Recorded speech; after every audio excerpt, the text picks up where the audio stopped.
Depois da vitória no deserto, Jesus começou a pregar e a dizer o seguinte: arrependei-vos, porque está próximo o reino dos céus. E essa frase é o foco dos ensinamentos dele. Primeira coisa que vem à mente quando a gente fala de arrependimento é a gente pegar o DeLorean, o Atardes, pegar uma carona com o Flash, a máquina do Exterminador, ou um pouco de cultura, caso você não tenha entendido nenhuma dessas referências, viajar no tempo e fazer tudo diferente. Mas a maioria dos textos bíblicos não está falando desse tipo de arrependimento. O que você faz a partir daqui é que importa. Vamos ver isso através de alguns textos bíblicos para você entender melhor. A primeira aparição da palavra arrependimento na Bíblia é ligada a um arrependimento de Deus. E a trama continua em muitos outros textos. A coisa ainda chega ao ponto de Deus se arrepender 2 vezes durante um papo com o profeta Amós. O ápice da esquisitice chega quando Moisés diz para Deus se arrepender. Em contrapartida, nós temos outros textos bíblicos que falam exatamente o oposto. Dizem que Deus não se arrepende. E se alguns textos bíblicos afirmam que Deus não se arrepende e outros dizem que Deus se arrependeu, isso significa que existe mais do que um significado para a palavra arrependimento na Bíblia.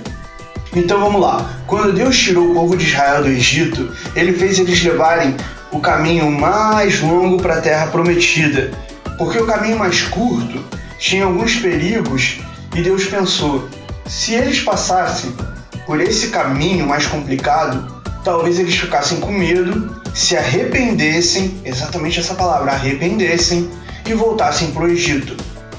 Número 1. É possível você estar indo para o caminho certo, se arrepender e ir para o caminho errado. No caso de Judas, o traidor de Jesus, é a mesma palavra utilizada, arrependimento. Só que ele saiu de um caminho errado e foi para um caminho ainda mais errado. Ele se suicidou. Ou seja, um arrependimento totalmente ineficaz. Então, número 2, nós podemos estar no caminho errado, nos arrependermos e ir para outro caminho errado.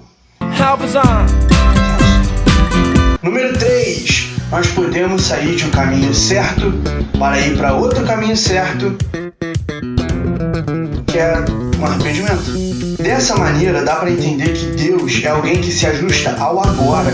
Ele ameaça castigos, ele de fato dá castigos, e a partir do momento que a gente muda de atitude, que a gente se arrepende, ele também se arrepende. E é exatamente isso que a Bíblia diz. E Deus se lembrou de sua aliança e se arrependeu segundo a multidão de suas misericórdias. Arrependei-vos, porque está próximo o reino dos céus. Deixar o caminho que você está, o caminho que você escolheu, e começar a entender o caminho que Deus tem para você e seguir as regras dele. A questão do arrependimento, ela é tão séria na Bíblia que tem um texto que diz que nós só devemos perdoar o irmão se ele se arrepender. Olhai por vós mesmos, e se teu irmão pecar contra ti, repreende-o, e se ele se arrepender, perdoa-lhe.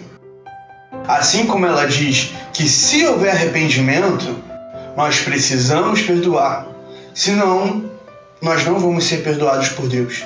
Arrependimento é essencial para o relacionamento com Deus e para alcançar o perdão. Arrependei-vos, e cada um de vós será batizado em nome de Jesus Cristo para o perdão dos pecados, e recebereis o dom do Espírito Santo, que é a porta para o relacionamento mais íntimo que alguém pode ter com Deus. O sentimento de culpa não é arrependimento, porque ele às vezes pode até impedir a gente de fazer a coisa certa. A gente fica tão constrangido com as besteiras que a gente faz que a gente quer se afastar de Deus.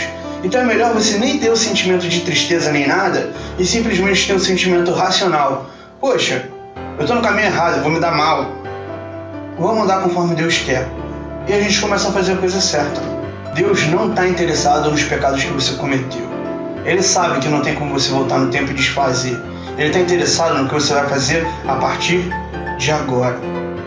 Assim vos digo que há alegria diante dos anjos de Deus por um pecador que se arrepende.